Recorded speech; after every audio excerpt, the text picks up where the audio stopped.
Your brain needs support, and new Ollie Brainy Chews are a delightful way to take care of your cognitive health. Made with scientifically backed ingredients like Thai ginger, L-theanine, and caffeine, Brainy Chews support healthy brain function and help you find your focus, stay chill, or get energized. Be kind to your mind and get these nootropic chews at ollie.com. That's OLLY.com. These statements have not been evaluated by the Food and Drug Administration. This product is not intended to diagnose, treat, cure, or prevent any disease.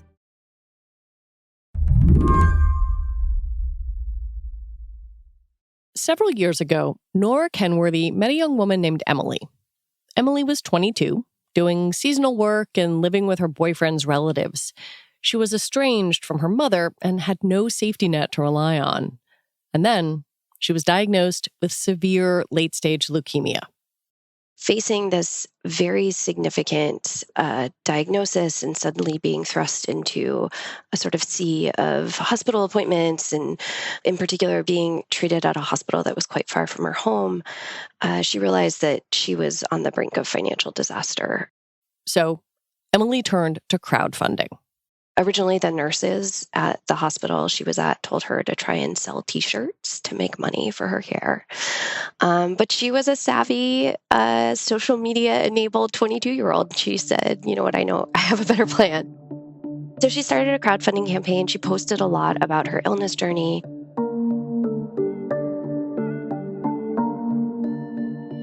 Nora studies crowdfunding for healthcare, and she's just written a book called Crowded Out. She's also an associate professor at the University of Washington, Bothell. Emily is one of the many people Nora spoke to for her book. Her campaign raised just over $1,000. That money helped her afford some of the really expensive hospital food and, get some new clothes when she was having a lot of side effects from her chemo treatment. But it really didn't make a dent in her medical bills. Did Emily consider her crowdfunding campaign a success? I think she felt it was kind of mixed. So she said that she was surprised by some of the donations that she got. She came from a really, pretty impoverished background where a lot of her neighbors and school friends were not wealthy at all. And I think it surprised her that some of their generosity. And I think also she felt like it did not get her out of a financial hole.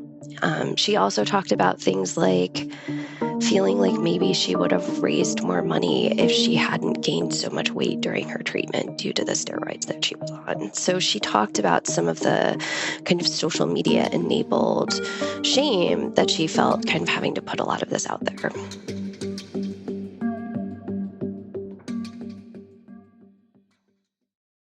By now, most of us are pretty familiar with crowdfunding and with the idea that if you need help or are drowning in medical bills, people on the internet might step up and save the day.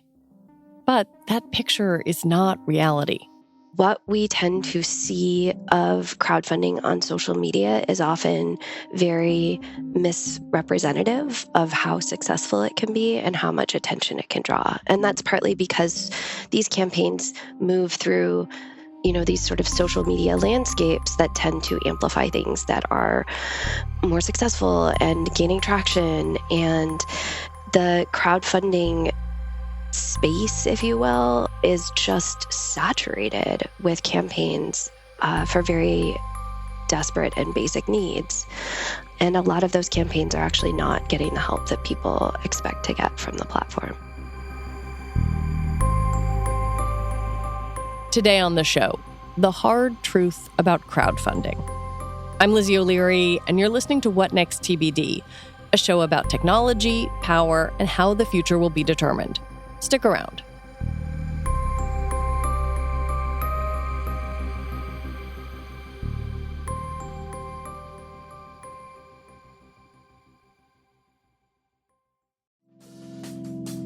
Reboot your credit card with Apple Card, the only credit card designed for iPhone. It gives you up to 3% daily cash back on every purchase. Plus, Apple Card has no fees, not even hidden ones. Apply for Apple Card now in the Wallet app on iPhone. Apple Card issued by Goldman Sachs Bank USA, Salt Lake City branch. Subject to credit approval. Variable APRs for Apple Card range from 19.24% to 29.49% based on creditworthiness. Rates as of February 1st, 2024. Terms and more at applecard.com. Warmer, sunnier days are calling. Fuel up for them with Factor's no prep, no mess meals. Meet your wellness goals in time for summer thanks to the menu of chef-crafted meals with options like Calorie Smart, Protein Plus, and Keto. Factor's fresh, never frozen meals are dietitian approved and ready to eat in just 2 minutes.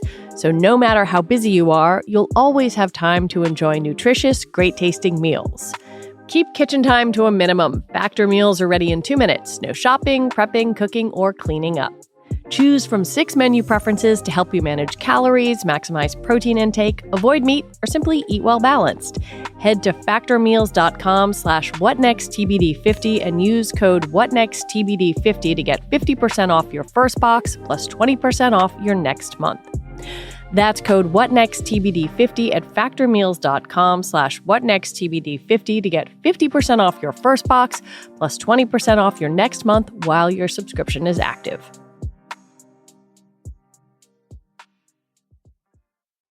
Internet crowdfunding really took off in the wake of the 2008 financial crisis and Great Recession. Platforms like Kickstarter, Fundraiser, and later GoFundMe were billed as a way to support people and projects, like a new company or a kid's sports team.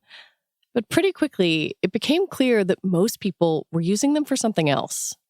I talked to the founder of one platform called Fundraiser, and he said, we started this platform because we had a deal with PayPal and we figured out how we could easily kind of transfer money between people. And, I was trying to figure out how to fundraise for my kid's sports team. And I was like, there's got to be a better way to do this than calling people and asking them to send me checks, and that was the impetus for the platform. And he said he turned it on and literally had no idea what was going to happen. And he and his team were printing out the pages of people who were using it, and it was cancer, and it was houses that had burned down, and it was really much more acute stuff than they had expected to see. Is there a way to know how big a market crowdfunding serves, especially for the kinds of things you're talking about, acute crises, healthcare? We only get the data that companies are willing to share with us. But for example, in its report on 2023's crowdfunding activities, GoFundMe said that, for example, $140 million had been raised on the platform just for climate-related disasters last year. They raise millions and millions of dollars each year related to health and accidents and illness. And that's just in the US. Is there a way to know what the average or median amount raised is? What the typical medical campaign brings back? We get different answers with different research studies looking at different types of campaigns. For example, in 2020, my colleague Mark Eager and I looked at the most complete data set that we could find of campaigns related to medical needs on GoFundMe. And in 2020, if we took the median amount, so right smack in the middle of all those campaigns, the median amount raised was $265 from 5 donors. So that is radically less than I think most people expect. For healthcare campaigns, most people turn to GoFundMe. It's the biggest player in this market and where the bulk of Nora's subjects tried to crowdfund. The company says it has more than 150 million users around the world and that its campaigns have raised more than $30 billion since it launched back in 2010. The platform doesn't charge to set up a campaign, but bills a 2.9% transaction fee plus 30 cents from each donation. But GoFundMe is not a publicly traded company, so it's hard to get a complete picture of its finances. What we do know is that they are valued at billions of dollars and have made enormous acquisitions without having to get a lot of investment capital. And so that probably indicates to us that they are tremendously successful. They make a percentage off of every campaign donation. And then they also charge what they call a tip on donations. If you go to donate on a GoFundMe campaign, I think the tip is automatically set at 15%. You kind of have to like deliberately opt out of it. I was actually recently talking to a colleague here at the university that I work with who was like, "Oh, I finally donated to my first crowdfunding campaign and I gave a lot of money and I accidentally tipped a bunch of money too." And she just had no idea. She was like, and despite having heard my research on this for a long time, was very surprised by that tip. So I think probably a lot of people tip. The company says that the majority of people do leave a tip. And so that's a lot of money going to them on every donation. I want to talk about a couple of different people and campaigns that you write about in the book. There's this example of a woman named Allison. Her child had been hit by a car, had terrible injuries, had to go to a trauma center, and required a lot of care. And a friend started the GoFundMe for the family. They raise about $5,000. But you also write about how the friend constructed this fundraiser. I wonder if you could tell me about that. So Allison's friend Hannah started this campaign for her, just kind of being like, what can I do? What can I do? Your kid's in the hospital. And Allison confided in her that the person who had been driving the car that hit her son was actually her husband. So it's like every parent's worst nightmare. But she and Hannah decided that that was not information that they could share, even with this very close-knit kind of church and community network that they were part of. And so they wrote this whole campaign that said nothing about it. And Hannah actually went to the extent of telling me that she was sort of deleting comments on Facebook that were asking, like, who was driving the car? And like, what happened to the driver of the car? And as much as I was surprised by this story, I was also somewhat sympathetic to it because I think that they were responding to the sort of moral economy that crowdfunding has set up, which requires us to be these uniquely and perfectly deserving people in order to have successful campaigns. I noticed that in the book you talk about how Hannah put pictures of blonde, white children, those were Allison's kids, in their matching sports uniforms visiting their brother. Is that what sells, for lack of a better word? Unfortunately, it is. And I think in particular, it's the type of thing that we see as most likely to go viral. So Erin Davis and Shauna Carlisle and I did a study a couple years ago where we just said, okay, well, let's pull all the most viral medical campaigns. So we pulled about 800 of the most intensely sort of shared campaigns. All of them had raised over $100,000. And the most common type of campaign in that group was a campaign for, young, typically white, more often male youth with cancer. And in particular, Black women were profoundly underrepresented in that sample. And so you can kind of see how these intersecting privileges and marginalities can really impact what goes viral and what becomes the most popular on the platform. Often, people who are trying to crowdfund are aware of all this, but don't quite know how to navigate it, or are uncomfortable putting all the details of their hard moments online. Take Trevor, a single dad in Arkansas, who Nora talked to for her book. He has type 1 diabetes, desperately needed help, but felt so embarrassed and conflicted that he barely publicized his campaign at all. He went online and he started looking at all these other GoFundMe campaigns to try and figure out, like how people tell their stories and stuff. And he said, I went online and I'm looking at all these stories and I just realized, like, who am I to ask for help? Like, meanwhile, he's telling me about how he's choosing between like making payments on their house to avoid foreclosure and buying insulin at Walmart every month. He's really, really in a tough spot. And so he creates this campaign, but he feels really conflicted about it. And he puts it up on GoFundMe, but then tells no one about it. So he tells no one in his social network because he feels so undeserving. He feels like his campaign is not as important as these other campaigns he's seen. And that's actually a more common experience than we think. I've talked to people at crowdfunding platforms who tell me that, they have to often push people to share campaigns with people they know because there is this feeling of shame about asking for help, especially for a lot of low income and racially minoritized Americans. And that, do you think, plays on this idea that you explore called selective deservingness? Yeah, so I kind of highlight in the book how there's these kind of deep histories in the United States of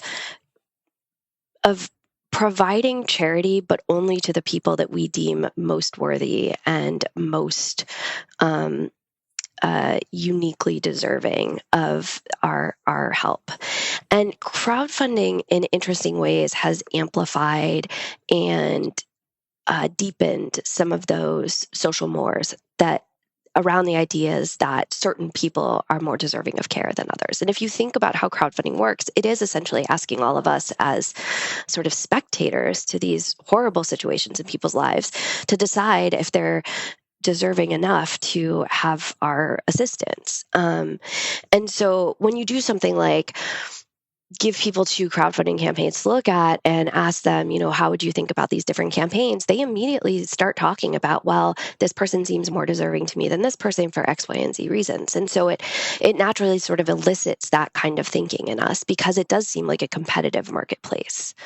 But that is a construction, right? Like there are plenty of other ways that we can think about things that don't involve this very highly selective idea of deservingness. We could think in a more kind of universal human rights way that everyone deserves a certain modicum of care, right?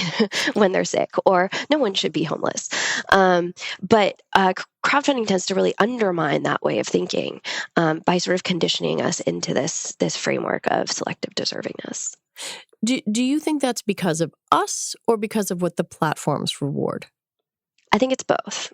I think we are tuned into that as Americans because that is part of the legacy, the kind of cultural legacy that we have inherited. And also the platform plays into that by talking about things like, for example, you often hear crowdfunding industry reps talk about these platforms as kind of democratizing charity. The idea is like, we're going to take charity out of the hands of the elite and we're going to give it to the people and people are going to decide, That's what Rob Solomon, the CEO of GoFundMe, says. It's the great democratizer. Yeah, and that's really the pitch, right? And it is part of what appeals to a lot of people about these platforms. But what that conceals is that not everyone has an equal opportunity here. Not everyone has an equal chance. There's a very steep incline of inequality that really shapes who's able to crowdfund and when and how successful they are. When we come back. Okay, but isn't getting some money from strangers on the internet a good thing?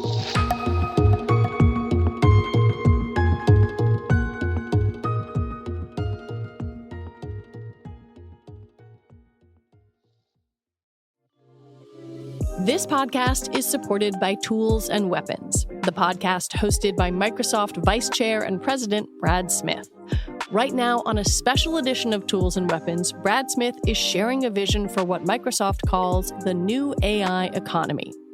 It's an idea rooted in technological revolutions of the past, like the printing press, which created a vibrant marketplace of related innovations, ultimately leading to an explosion of books and readers. But he doesn't just give a history lesson.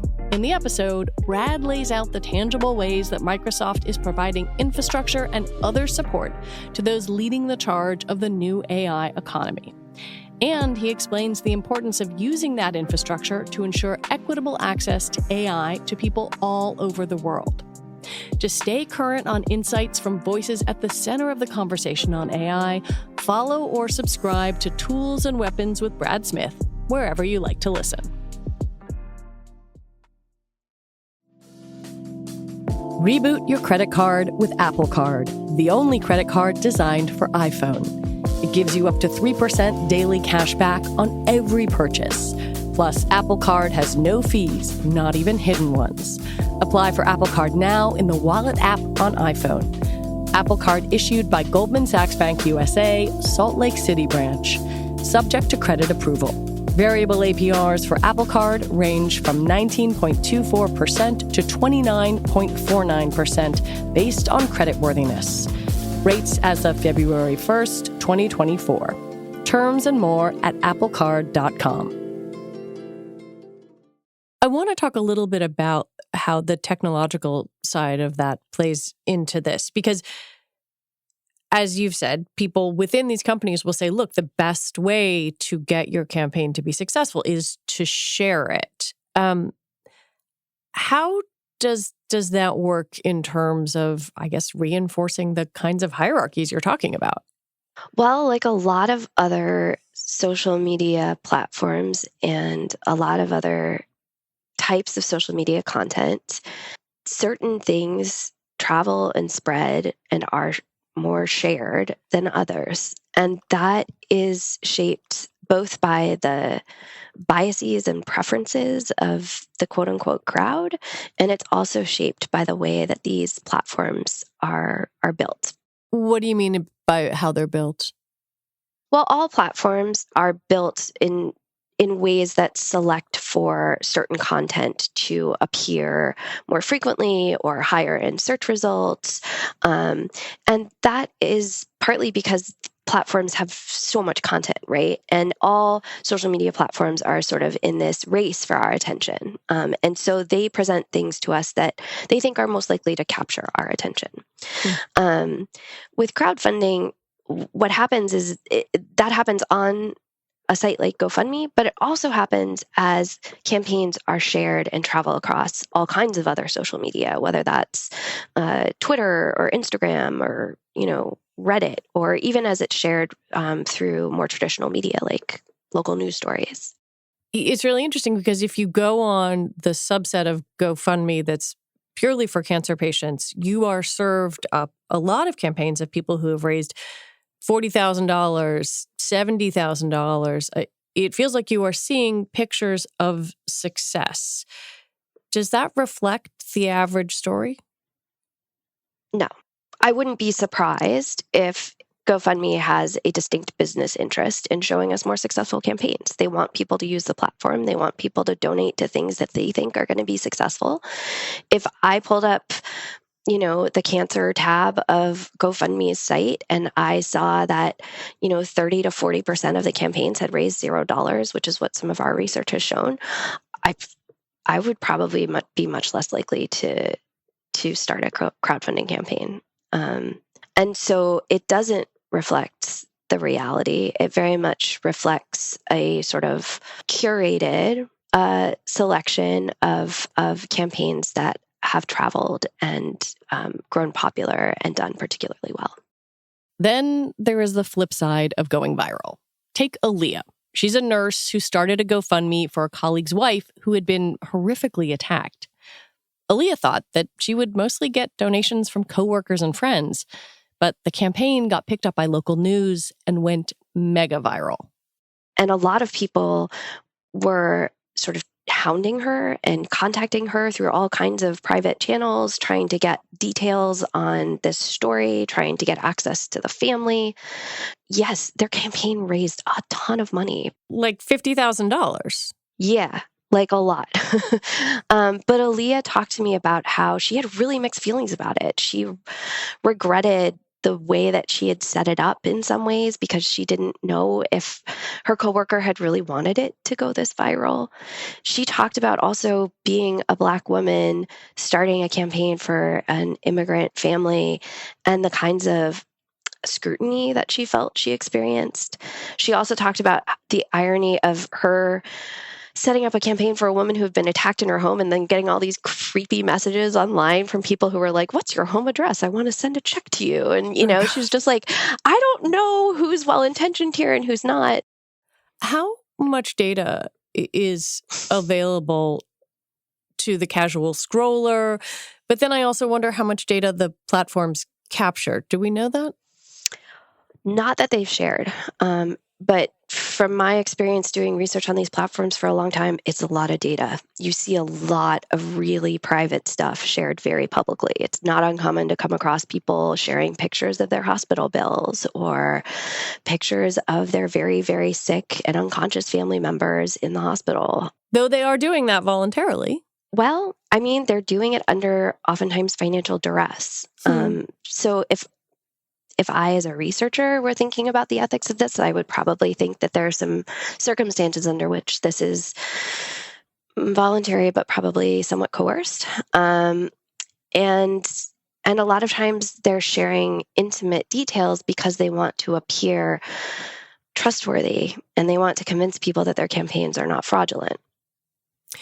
How much fraud is there on these platforms? Because I've looked at fundraisers or had them come across, the transom of my inbox and thought, that seems kind of weird. Yeah, I have no idea.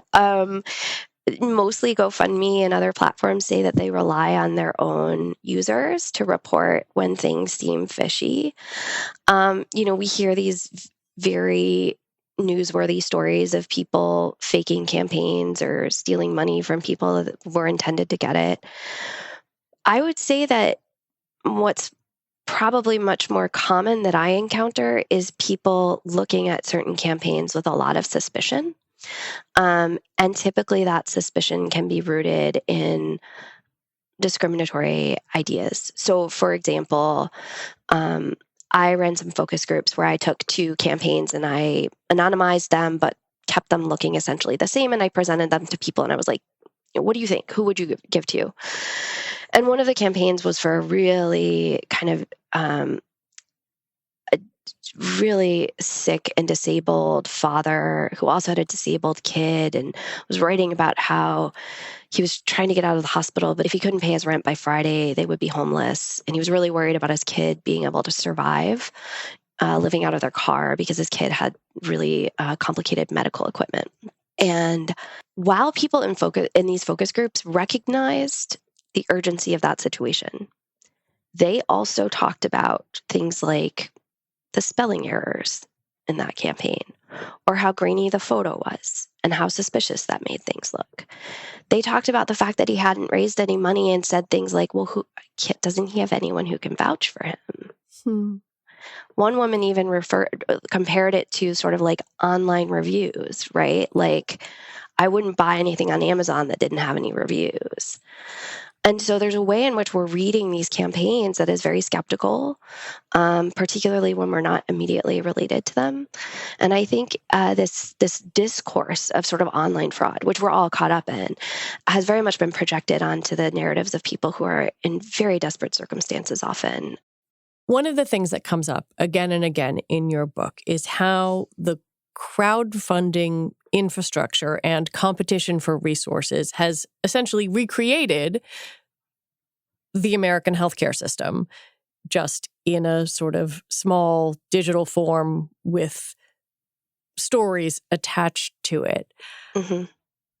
And it is both an incredibly convincing argument, and yet there's a part of me that says, but if I can give $50 to someone who desperately needs it, surely that's a good thing.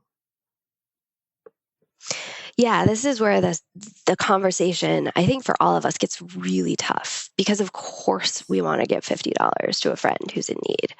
And I think that's particularly true in communities that really rely on this kind of mutual support. So it's not uncommon in, for example, the trans community to see people joke about how we're all passing the same $5 bill around, to each other. And I think those forms of support are really important, and they reflect something very good about Americans. And also, we've become very reliant on and accustomed to those kinds of knee-jerk reactions to crisis or disaster, in part because our safety systems and our social support systems are so frayed and so broken.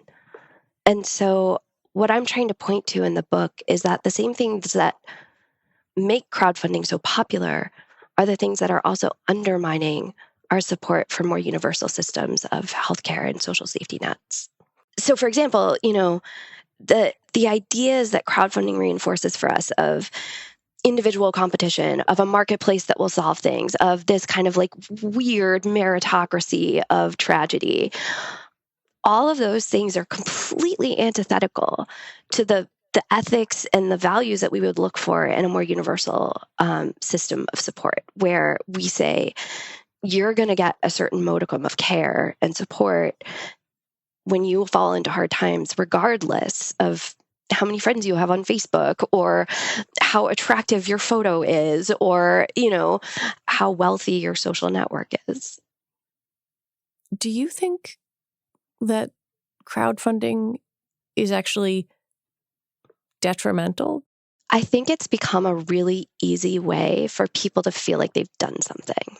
One of the things that I look at in the book is this sort of growing phenomenon of people responding to national crisis and national tragedy by donating to crowdfunding campaigns. Or international. They're happening for people in Gaza. International, yes. I mean, we are crowdfunding people out of Gaza right now. The crowdfunding response to the war in Ukraine has been enormous. In the book, I talk to people who crowdfunded or donated to crowdfunding campaigns in the wake of school shootings. And I think that's an amazing example of how crowdfunding becomes a thing that assuages our guilt, that makes us feel like we have some small measure of power against problems that seem totally intractable. And at the same time, it's like the least effective thing that we can do if we want to solve these problems in the long term.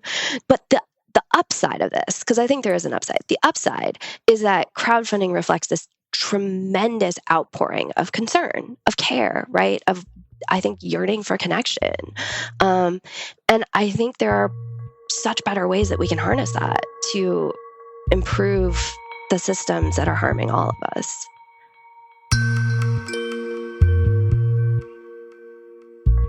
Nora Kenworthy, I really appreciate you taking the time to talk with me. Thank you. I really enjoyed our conversation. Nora Kenworthy is an associate professor at the University of Washington, Bothell. She's also the author of Crowded Out, The True Costs of Crowdfunding Healthcare, out May 21st.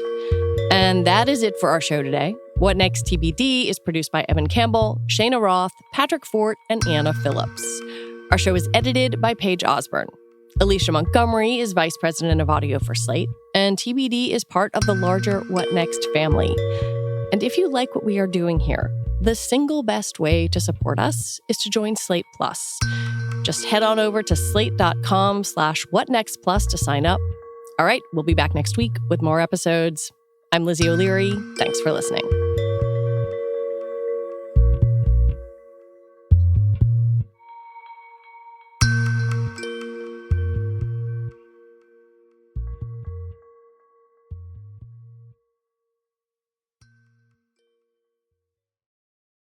At crucial stages, business owners ask themselves, how am I going to do this? It's not about doubt. It's about opportunity with the right financial partner.